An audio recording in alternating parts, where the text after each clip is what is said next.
seguinte, e nesta semana nós acompanhamos a saída de Milton Zuanazzi, da presidência da ANAC, Agência Nacional de Aviação Civil. E com isso a ANAC está totalmente reformulada, com novas pessoas que foram indicadas pelo ministro da Defesa, Nelson Jobim. Ministro que disse que essa crise aérea que a gente tem acompanhado no último ano, ela deve terminar em março de 2008. A gente conversa agora com Gustavo Melo, analista de riscos aeronáuticos e professor da Universidade Federal Fluminense. Como vai, professor? Boa tarde. Boa tarde, Nonato. Professor, essa nova ANAC vai desempenhar um papel absolutamente diferente daquele que a agência vinha desempenhando? Ela será mais efetiva a partir de agora com pessoas da confiança do ministro Nelson Jobim? Ou trocaram apenas os nomes? Bom, é difícil dizer. Sem dúvida deve ter uma melhora, porque o Milton Zuanazzi foi um desastre, a gestão dele pela ANAC. Agora, se de fato vai ser efetiva a colocação de novas pessoas, que também não vêm do setor aéreo... Pois eu acho que essa foi a grande dúvida, né? Quando se falou, inclusive, na Solange Vieira, que seria para assumir a ANAC, ela, se não me engano, é economista, sempre trabalhou com o ministro Nelson Jobim. Então, eu imagino que a primeira pergunta de quem não é especialista no assunto é a seguinte: mas se ele é economista, como é que vai cuidar de avião? Não está sendo a mesma coisa do que ocorria antes? A princípio, a gente tem uma série de pessoas, a gente tomou um susto quando um médico foi cuidar do Ministério da Fazenda e acabou que deu certo.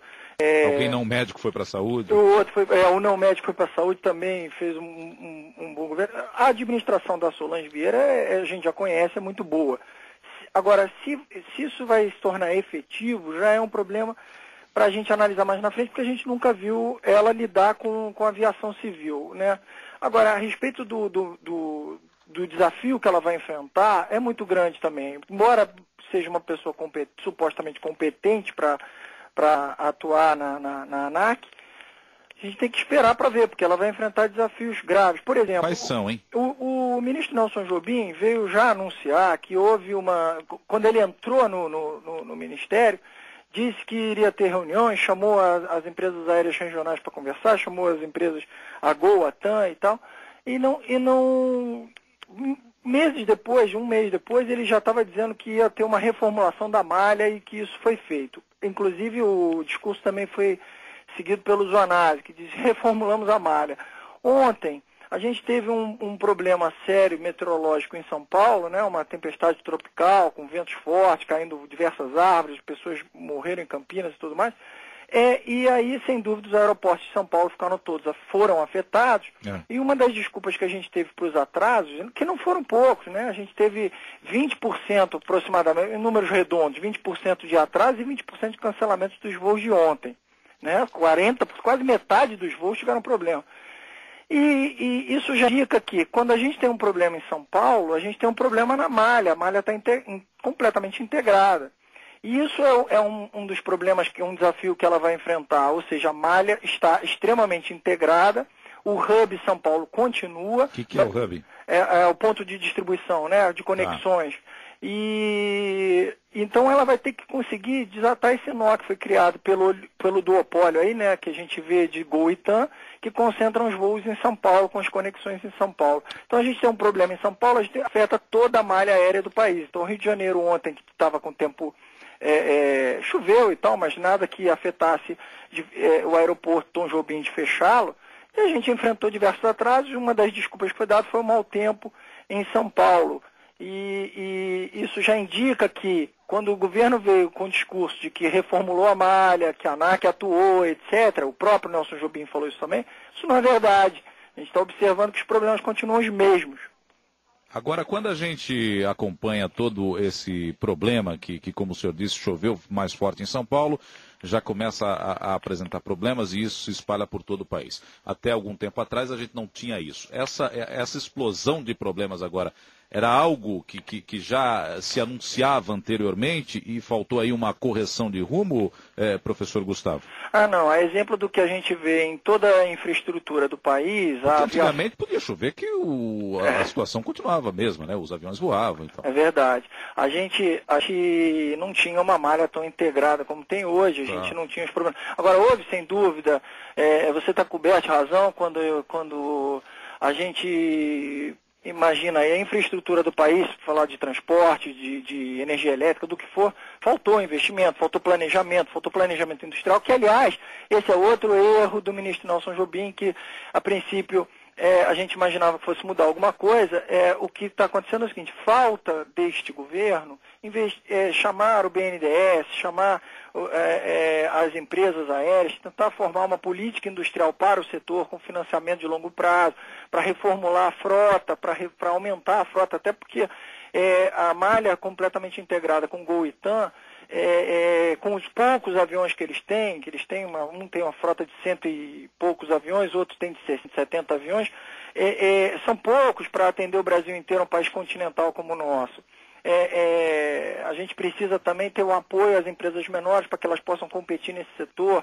Isso passa por financiamento, passa por facilitações a todas elas, de forma igual, não privilegiando uma ou outra. E isso falta no setor. Esse é outro desafio, ter uma política industrial para o setor, que não existe. Entendi. Agora, o senhor acha que a gente vai caminhar para isso? E esse prazo de março é possível de se exterminar essa crise até março, como diz o ministro, ou não? Acho difícil, acho muito difícil exterminar, até porque política industrial é uma coisa de longo prazo. E foi dito março pelo seguinte, porque março acabam as férias, né, de colégio, tudo mais, pessoas passou o carnaval. Teoricamente não adianta muito, né? Porque você tem férias no final do ano, você tem carnaval, quer dizer, no momento de pico a coisa não vai funcionar. Não vai funcionar, ele já está avisando que não vai funcionar, até porque esse feriado, por exemplo, a gente viu ontem 40% de voos com problemas, ou grandes atrasos, ou cancelamentos, e é um feriado pequeno, feriado de 3 dias, muitas pessoas costumam pegar mais a estrada do que o avião, fazer viagens longas, né? Se faz viagens mais curtas. Então, isso já é um termômetro de mostrar, quando chegar dezembro, janeiro, fevereiro, que são épocas de pico e que as pessoas tiram férias, viajam muito, nós teremos problemas graves, ou seja, isso já é um indicador de que não mudou absolutamente nada. A gente tem um outro imbróglio que, só para tentar resumir se eu ainda tiver tempo, um outro imbróglio que a gente está enfrentando é o problema dos controladores aéreos, né? Uma grande, desculpa o termo, um resumo do que está acontecendo varreram para debaixo do tapete o problema. Por quê? Eles pegaram, a gente tem o céu brasileiro, assim como no mundo inteiro, ele é dividido em faixas, né? De A até G. Sim. A faixa A seria a faixa onde os aviões são completamente controlados, monitorados por radar, e eles também voam por instrumentos, são aviões de grande porte. E o de pequeno porte também, mas desde que completamente monitorados, ou seja, a melhor faixa, onde você tem a maior segurança do espaço aéreo. Depois tem B, depois tem C, D até G. A G é aquela que você não tem nenhum tipo de controle. Você não tem controle por radar, você não tem controle por rádio, você não tem absolutamente nada. Que não quer dizer que você não seja permitido de voar. Existem áreas no interior de Roraima, áreas muito remotas, onde não tem muito tráfego e que tem muitas montanhas e muito difícil. Áreas de sombra de radar, você classificava isso como G. Eles fizeram uma NOTAM, uma notificação. NOTAM é um termo em inglês que significa Notice to Airman, que é notícia ao aeronavegante. Essa notícia diz o seguinte: a faixa G agora se estende até 11 mil pés, que é muito coisa, que é muito alto, onde voam os Boeing e os Airbus. Então, eles pegaram a faixa e disseram o seguinte: até 11 mil pés eu não controlo, não vejo, não perco meu tempo com você e não tenho nenhuma preocupação. Então, todos os aviões pequenos, ontem a gente teve 3 helicópteros caíram, não estou dizendo que os 3 helicópteros que caíram em São Paulo ontem foi por causa disso. Mas o que está acontecendo é o seguinte: todos os helicópteros, aviões pequenos e aviões que voam abaixo de 11 mil pés estão voando sem nenhum tipo de controle. Então, ao invés do governo, por que varrer debaixo do tapete? Pelo seguinte: ao invés do governo contratar mais controladores, treiná-los, equipá-los, prepará-los, o governo chegou, a aeronáutica chegou e falou assim, olha, até 11 mil pés ninguém controla nada e vocês continuam aí controlando poucos aviões acima de 11 mil pés, que são os grandes, né? Ou seja, é algo a ser corrigido também, né? É lógico, esse é mais um desafio para ser resolvido e que não será resolvido no curto prazo. Professor Gustavo, obrigado pela gentileza da sua explanação aqui para o ouvinte da CBN. Uma boa tarde. Boa tarde, eu que agradeço. Tudo de bom. Gustavo Mello é analista de riscos aeronáuticos e professor da Universidade Federal Fluminense, falando à CBN. Faltando 15 para as 6, a gente volta em instantes com outras notícias de hoje.